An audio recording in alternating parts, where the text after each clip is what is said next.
Greetings, folks. This is DC Investing.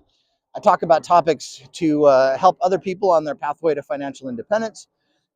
Today's topic is on using other people's money to make money for you. And basically, this is about margin investing. And the the person that I think this could help the most might be the young Gen Z, Gen Alpha person out there who's just trying to get ahead in life. And it seems like things are kind of stacked against them. Housing is expensive right now. Wages are not really keeping up. So how do you get ahead in life? And one of the ways to do that is to make your money work for you harder than it would otherwise. And so margin is a way to increase your leverage that can give you better gains than you might otherwise have. And so, someone like Dave Ramsey will tell you to never borrow money. You pay it off as quickly as you can. And I think for the vast majority of the people out there who can't control themselves, I think getting out of debt is the number one thing to do. But for others who have, the ability to calculate and formulate and stick to a plan, um, then borrowing money to get further ahead in life quicker can definitely help you. And so one of the prime examples of this is people who buy a house. If you only need to put 5% or 10% money down on a house, and then because you put such a small amount down, then if the house appreciates in value, it's really easy to double or triple or quadruple the money that you put into the house if you're in a good real estate market, is due to the leverage. Banks are willing to lend quite a bit of money on a small down payment, and it can really lever up your returns. And so that same principle works with stock investing. Excuse me, hope that wasn't too loud. At Robinhood, they have low margin interest rates. So I borrowed up to, I'm at $100,000 right now, and my margin interest rate is 4.5%. I think just starting out, you get a 5% rate, and that kind of goes down as you cross over $50,000 and then $100,000. But 4.5% is pretty cheap for margin. But really, once you put money in your margin account, you can borrow basically 3 times more than what you have. Maybe it's 4 times more. You kind of have to keep around 30% of loan to value, basically. And so right now in my margin account, I have about $44,000 in that account, and I have borrowed $100,000 against it. So I've got at least twice as much in margin borrowing than I do in the margin account. And so why that's significant is what I borrowed has appreciated in price by 30%.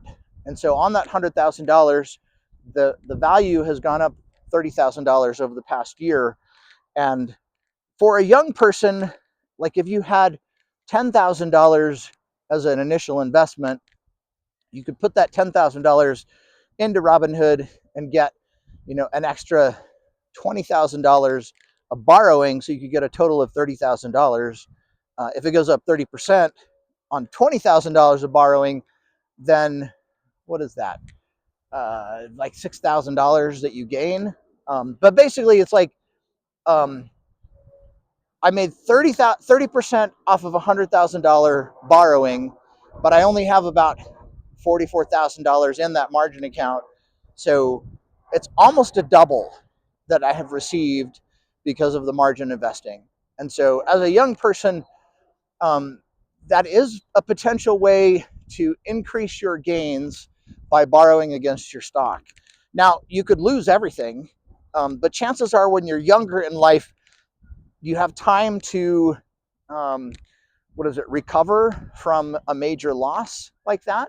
So I'm older in life, and I've only risked a small portion of my account to do this margin experiment. But, if I was younger, I mean, we're all on a journey to learn about investing. And one way that you can leapfrog ahead in your younger years is to take some extra risk. And so, it takes, like, if you can double your money, if you start from $10,000, it takes 7 doubles to get you to $1 million from that point. So, $10,000 to 20,000, then 20,000 to 40,000, then 40,000 to 80,000, from 80,000 to 160,000, and so on. It's kind of all just a financial game. And so, if you have it in you to do these extra risks, you can get further ahead. And if you have common sense to know, to manage risk, and otherwise, it may help you get ahead further. So again, kind of in summary, I think the basis that I have to keep in this margin account is at about 33,000 or 35,000 or something, in order to have this $100,000 of extra borrowing on top. So it's almost like the investment that I made doubled the value that I had to put in as a basis. So overall, it was a good investment. Now, I bought oil pipelines with the margin loan that I put in, because they pay dividends of about 8%, 8.5%, and my margin loan only cost me 4.5%. So it's kind of like a guarantee way to make money. I don't recommend buying pipelines right now because they've come up in value quite a bit due to the war in Iraq. But anyhow, if I had put the money just in the NASDAQ and the QQQ, I would have been up more.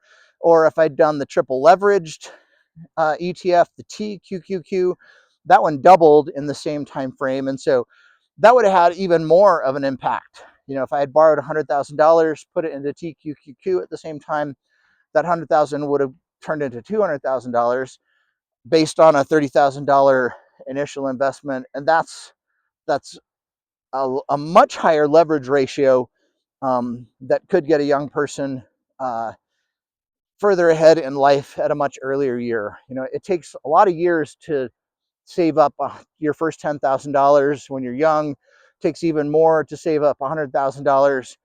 But this margin investing gives you a method if you've got a high risk table, if you're not worried about losing everything that you put into your account by making a bad decision.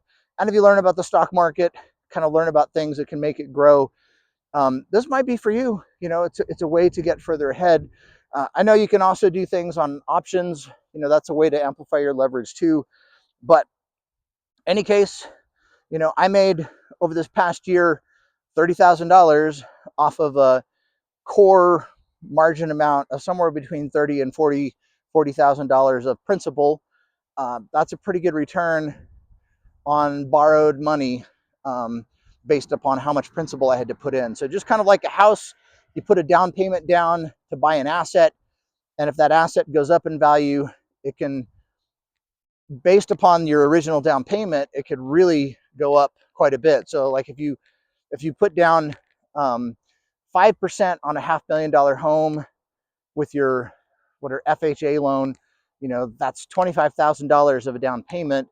If that $500,000 goes up by just let's say 20% over time, that $500,000 turns into a $600,000 home.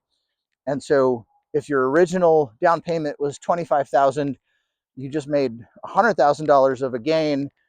That's like a 4x, because you hit the timing right. So just like that in the margin account, if I put in $25,000 of a margin loan, you can borrow at least 100 grand off of that. If that 100 grand can double, then based upon the 25 grand that you put in, that's also a 4 times result. So I don't know, I feel like I'm kind of rambling here. I'm just kind of talking out loud on some potentials that could help younger investors. And for me, I just try to experiment. I'm old, but I was just dinking around with this and borrowed 100 grand, made an extra $30,000 that I wouldn't have otherwise, because I borrowed money from somebody else during a time that I was out of money in the first place. So so there you go. There's a little bit of rambling investment wisdom on something you can do when you're younger. You can take more risk. You can afford to lose everything because you're going to be working for the next 30 years anyways. So maybe it's worth experimenting, doing some margin loans and buying some triple leverage ETF or something like that, to see if you can't get lucky and get further ahead in life earlier on in life. So like, subscribe. We'll see you. Bye.